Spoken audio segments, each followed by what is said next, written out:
और कितनी शक्ति उनको देख करके चलो। सारी दुनिया उनके पीछे लगी हुई है, बड़े से बड़े, अच्छे से अच्छे, छोटे से छोटे, और जो भी बताते हैं इतनी अच्छे तरीके से बताते हैं कि आपके तुरंत ही दिमाग में बैठ जाएगा, हाँ ये बात सत्य है। फालतू बात नहीं करते हैं प्रेमानंद महाराज जी। मैं उनको बार बार नमन करूंगी, प्रभु करें कि हमारी भी उम्र उनको लग जाए। मैं तो यही कहूँगी जो सनातन धर्म को फैलाता है, मैं तो बस उनको यही आशीर्वाद दूंगी। बोले देवी जी बहुत कृपा है, मैंने कहा महाराज जी हम आपका दर्शन कर लिए, समझो कि साक्षात राधा कृष्ण का ही दर्शन किए, और अत्यंत आज हमारे मन में इतना हर्षोल्लास है कि मुझे आपका दर्शन इतना जल्दी कैसे हो गया। बस एक ही निष्ठा है कि हे प्रभु मेरे जो भी कार्य हैं करना आपको है, मैं आपका हूँ, मैं आपका दास हूँ, मुझे कुछ नहीं आता। अहंकार से रहित होकर के, माया से रहित होकर के, सब चीज़ से परे होकर के, तब जा कर के आपको फल मिलेगा। ये निष्ठा तो मैंने पिछली वीडियो से देखा कि 6-7 लोगों का बड़ा भला हुआ है। आपके द्वारा भारद्वाज जी आपके बहुत अच्छा कार्यक्रम चल रहा है कि सनातन धर्म को आप फैला रहे हैं। सबसे बड़ा तो नमन है आपको कि आपने पूरे इंडिया में बहुत जोर शोर से आपका सभी लोग बहुत प्रचार प्रसार कर, बहुत आपका सम्मान कर रहे हैं, तो बहुत अच्छा कार्य है आपका। इस निष्ठा से अगर कोई करता है, चाहे व्याधि हो, चाहे रोग हो, चाहे आपकी मन की कामना हो, प्रभु जी उसकी हर कामना पूरी करते हैं। हनुमान जी हमारे बहुत जल्दी प्रसन्न हो। जी जी जी। अच्छा, एक जिज्ञासा महिलाओं की तरफ से होती है जी। कोई भी महिला 41 दिन का अगर अनुष्ठान करना चाहे तो बीच में जो प्राकृतिक अवरोध आता वही है, जो बहुत सारे संतों का मत है कि चूंकि ये प्राकृतिक अवरोध है, ईश्वर द्वारा प्रदत्त है, तो इतने दिनों तक आप उसको छोड़ दें और बाद में उस साधना को आप कंटिन्यू कर सकते हैं। बहुत सारे संतों का मत है, आपका क्या इसमें? नहीं, देखिए हमारा भी मत यही है कि हर स्त्री के लिए सबसे बड़ी भाग्यशाली होती हैं स्त्रियां, ये भी जरूरी होता है। और इसका मत यही है कि 1 सप्ताह तो हमें परहेज होना, ये वर्जित रहेगा, लेकिन उसके बाद क्या वो शुरू कर सकती हैं? बिल्कुल कर सकती हैं।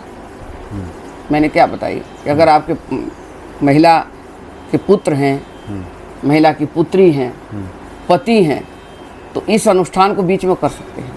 अच्छा, वो बीच का जो खाली समय है, जो खाली समय वो उठा लें। उनके लिए वो ज्योत का ध्यान रखें। अखंड ज्योत जैसे 1.25 महीने की चल रही है, जो पाठ चल रहा है, चाहे सुंदर कांड करें या तो हनुमान चालीसा करें या बजरंग बाण करें, जो भी उठाते हैं इसमें भगवान उसकी सारी कामना पूरी करते हैं। बीच में अखंड ज्योत जो जल रही है उसका जरूर ध्यान दें।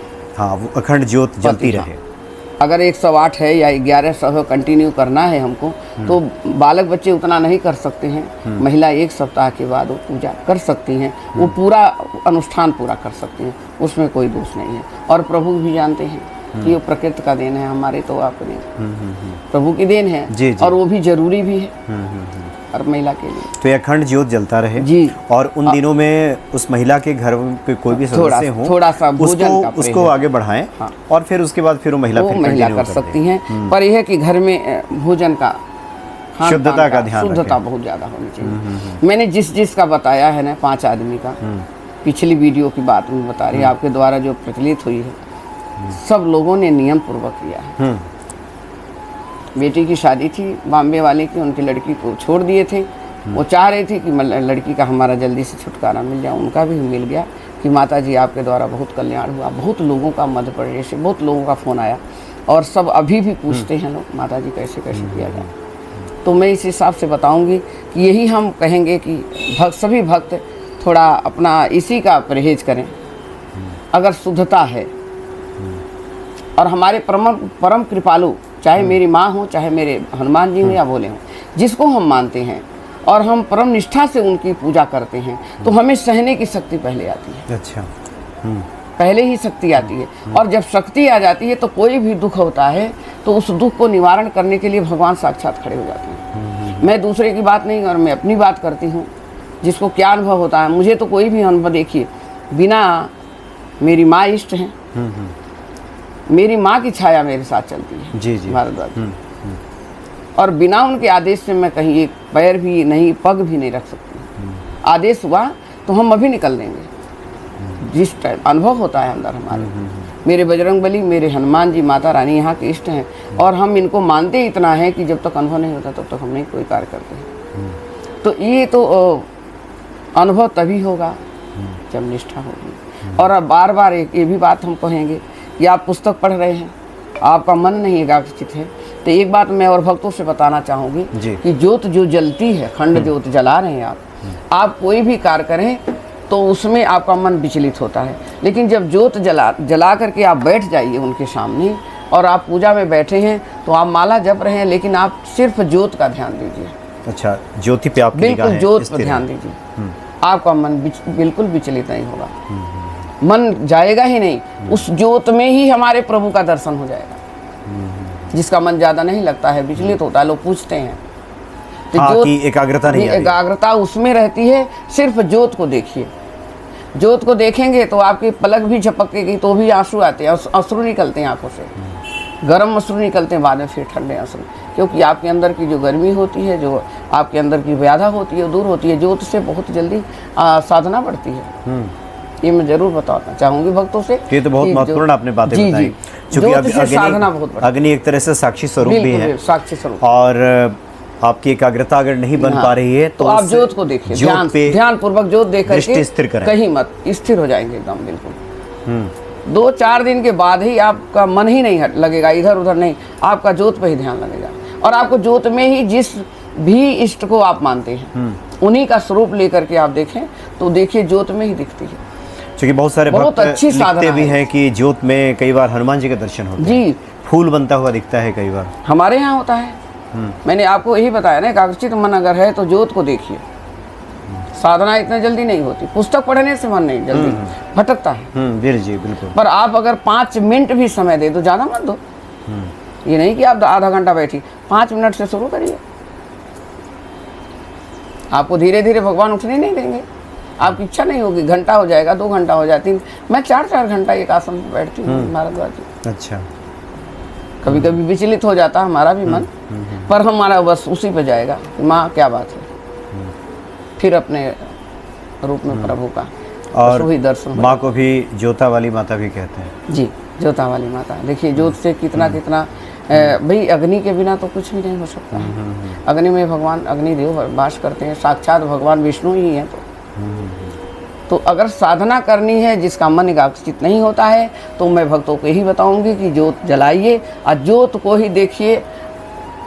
बिल्कुल दृष्टि एकदम होनी चाहिए खड़ी, एकदम स्थिर दृष्टि, एकदम स्थिर दृष्टि, और कोई भी मन एकाग्रचित होकर के मन लगेगा पूजा में, साधना में मन लगेगा। जी।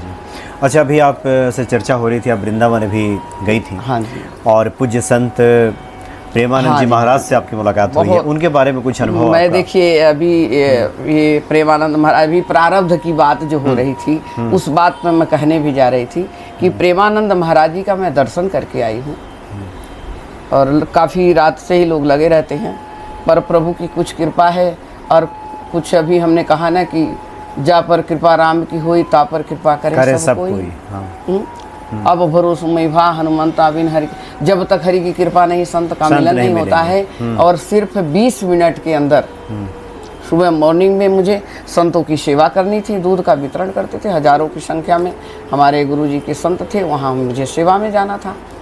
बस मैंने यही कहा, मेरा कार्ड देखे लो। बोले माता जी पहला दर्शन आपका हम करवाते हैं। माता गई, बहुत सुंदर दृश्य, अद्भुत, ऐसी फुलवारियाँ लगी हुई हैं, इतने बीच में बैठे हुए थे महाराज जी, सुगंध की अब क्या बताऊँ आपसे, प्रवाह था वहाँ पर, स्वर्ग ही समझ लीजिए। प्रारब्ध, ये हमारा आपका प्रारब्ध है, वो हमें भोगना पड़ेगा। अब 18-20 साल हो गई उनकी 2 किडनी नहीं है महाराज जी की, प्रेमानंद महाराज जी की, और वो अपने जीवनी बताते भी हैं। तो उस जीवनी के हिसाब से आज देखिए कि उनको करोड़ों लोग उनके फॉलोअर। दुनिया चाहती है कि मैं उनसे मिलूं, बस एक दर्शन हो जाए, एक दर्शन हो जाए, साक्षात स्वरूप। बाकी में वो राधा जी के स्वरूप ही है। क्या मुस्कान थी, ऐसा लगता ही नहीं कि उनकी किडनी खराब है। शक्ति कौन दिया है? हमारी इष्ट माता राधा रानी। तो वही बात मैंने कहा कि उस प्रारब्ध को दूर करने के लिए सिर्फ मेरे प्रभु ही हैं जो मुझे शक्ति देते हैं। और कितनी शक्ति, उनको देख करके चलो, सारी दुनिया उनके पीछे लगी हुई है, बड़े से बड़े, अच्छे से अच्छे, छोटे से छोटे। और जो भी बताते हैं इतनी अच्छे तरीके से बताते हैं कि आपके तुरंत ही दिमाग में बैठ जाएगा, हाँ ये बात सत्य है। फालतू बात नहीं करते हैं प्रेमानंद महाराज जी। मैं उनको बार बार नमन करूंगी, प्रभु करें कि हमारी भी उम्र उनको लग जाए। मैं तो यही कहूँगी जो सनातन धर्म को फैलाता है, मैं तो बस उनको यही आशीर्वाद दूंगी। बोले देवी जी बहुत कृपा है। मैंने कहा महाराज जी हम आपका दर्शन कर लिए, समझो कि साक्षात राधा कृष्ण का ही दर्शन किए हैं। और अत्यंत आज हमारे मन में इतना हर्षोल्लास है कि मुझे आपका दर्शन इतना जल्दी कैसे हो गया, ये आपकी कृपा से मुझे हुआ। तो प्रारब्ध तो हमें भोगना पड़ेगा, पर प्रारब्ध भोगने के लिए जो मन में बेचैनी होती है, उतावलापन होता है, क्या करें कैसे करें, वो हमारे प्रभु जी ही, हमारा इष्ट ही हमको दूर कर सकता है। इसलिए वो बाबा जी बताते हैं कि ये जो मेरी व्याधि है ये मेरा प्रारब्ध है जी। लेकिन अभी जो मैं दहाड़ता हूँ, आप लोगों के सामने बैठा हूँ, ये राधा रानी का प्रभाव है। वो प्रारब्ध है और ये प्रभाव है। प्रभाव देखिए, माता की कृपा इतनी बड़ी होती है। मैं कैलाश मानसरोवर गई तो पंडित जी एस्ट्रोलॉजर हमारे यहाँ के माने हुए महंत थे, हम दोनों गए। बोले कि हम राधे हम ही दोनों चल रहे हैं, हमारे साथ कोई नहीं है। ये आंखों दृष्टि है मेरी, मैं बता रही हूँ जो आपको। मैंने कही कि मैं तो जाऊँगी, वहाँ का रास्ता बंद, यहाँ के लोग मना कर दिए। मैंने कही मुझे मरना है तो कैलाश पर ही मरना है, और मैं माँ की ही कृपा से जा रही हूँ और मैं जाऊँगी, तैयारी करिए। सिर्फ दिल्ली से हम 2 जने गए थे, पति पत्नी, और बोले कि कोई नहीं जा रहा है। मेरे सब परिवार वाले खिलाफ हो गए, बच्चे भी, लड़की भी बोली मम्मी आप जा रही। पर बातें ये कहने का मतलब ये था कि इष्ट पर मुझे बड़ा भरोसा था। जब हम निकले भवन से जा कर के माँ से यही बोले, माँ एक, मैंने इनसे भी कहा हम 3 हैं, तो तीसरा कौन है? मैंने कहा 2 हम हैं, एक हमारी माता रानी है। और मैं प्रणाम करके निकली भवन से। भगवती फ्लाइट सुबह की थी, 4 बजे हम जा रहे थे। माँ मेरे साथ चलो। आपको हम बताएं एकदम स्पष्ट, माँ के बिल्कुल, ये जो हमारी माता रानी बैठी हैं जिनको आपने दर्शन किया है, इन्हीं की पूरी छाया मेरे साथ चली। और हम गाड़ी में बैठे, साथ में मेरे वो छाया आई है। रोम रोम खड़े हो जाते हैं जब मैं बात करती हूँ तो। और मैंने तुरंत इनसे कही कि अब चिंता मत करिए, हम 3 हैं, माँ मेरे साथ चल रही है। इधर से उन्होंने भेज दिया, बेटा जाओ कुछ नहीं होगा। सब बर्फ बंद हो गई, बर्फबारी जो हो रही थी, वहाँ काठमांडू में भेज दिए। हमारे दूसरे ग्रुप में हमको डाला गया। वहाँ से हम 13 दिन में यात्रा करके यहाँ आए, और ऐसे लगे जैसे माँ बुला रही, आ जाओ बेटा। तो इष्ट का भरोसा हो तो कोई भी कार्य ऐसा नहीं है कि जो सफल न हो। जी जी जी। एक जिज्ञासा, आखिरी जिज्ञासा इस कड़ी में, बहुत सारे ऐसे भक्त हैं जो संकटों में जब घिरते हैं तभी हनुमान जी को पुकारते हैं। जो भूख प्यास लगती है तभी तो बच्चे माँ को ढूंढते हैं। तो ऐसे लोगों को क्या बताएंगे कि ऐसे जो परेशान हताश लोग हैं वो हनुमान जी की प्रसन्नता के लिए क्या करें, वो किस प्रकार से उन्हें मनाएं? देखिए, जो ज़्यादा हताश हो जाते हैं और कोई भी विपदा पड़ जाती है तो हताशापन तो आ ही जाता है, क्योंकि आजकल बच्चों में ज़्यादा इतना सहन शक्ति, धैर्य भी कम है, धैर्य कम है। तो मैं तो उनको यही कहूँगी, कभी भूत बाधा भी आती है तो भी हनुमान चालीसा ही करते हैं तो बाधा भी दूर भाग जाती है, चाहे स्वप्न में देखें चाहे साक्षात रूप में देखें। तो धैर्य तो रखना ही पड़ेगा। और अगर धैर्य रखना है तो कलयुग के अवतार हमारे हनुमान जी हैं, और कलयुग अवतारी हमारे खाटू श्याम जी हैं, आजकल चले हुए हैं प्रभु जी। इनको भी वरदान दिए हैं भगवान कृष्ण ने।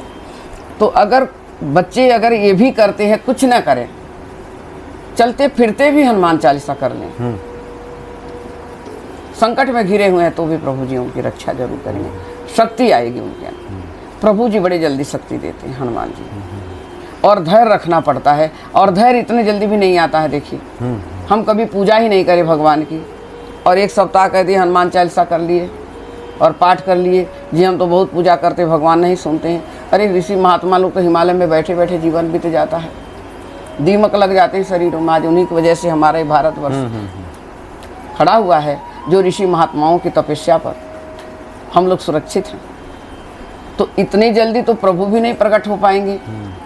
9 साल की उम्र से मैं भी माँ की भक्ति कर रही हूँ। पर ये जरूर है कि अगर धैर्य लेना है तो हनुमान जी को भी आपको कुछ न कुछ भी नहीं कर सकते हैं तो आप नहीं चोला चढ़ा पाते हैं, नहीं कुछ कर पाते हैं, हनुमान चालीसा ही करें। चलते फिरते आप पढ़ते रहें। और आपने बहुत महत्वपूर्ण बातें बताई कि निष्ठा होनी चाहिए और अपने इष्ट पे भरोसा होना चाहिए। तो निश्चित ही भरोसा आप करें तो कोई भी कार्य निष्फल नहीं। और मैं तो बहुत भरोसा रखती हूँ। एक विश्वास, मजबूत विश्वास तो हो।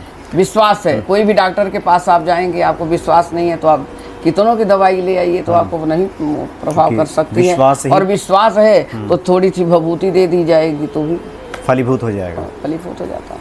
जी जी, बहुत बहुत धन्यवाद आपका। काफ़ी आपने अच्छी जानकारी दी और निश्चित तौर पे इससे भक्तों का कल्याण होगा। आप लोगों का भी जय श्री राम, जय श्री राम।